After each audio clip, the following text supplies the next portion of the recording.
Ang nilagay dito, pinakamalupit na muffler. HKS yan. Titanium tips yan. Pag humataw ka niyan, buwang. Tignan naman natin ngayon yung katabing kotse ni Lods. Uy, 2006 model pa yan, baka isipin nyo brand new. Straight Mugen, wala nang pag-uusapan pa. Naka-advan racing na mag. Sa mga cargay dyan, turuan nyo ako kung ano pa yung mga kulang kasi ang mga nalalaman ko yung eto pa lang.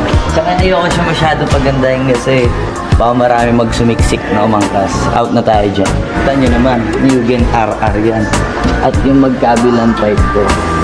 Ang gumawa din yan, Notorious Motorsports.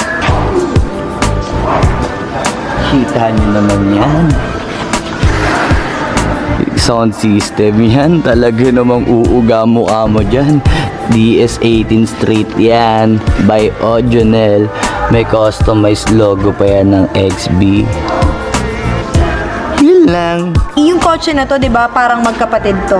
Ito yung old version, ito na yung new version. Yung reason kung bakit halos pinarehas na namin. Kasi syempre, alam niyo na, couple.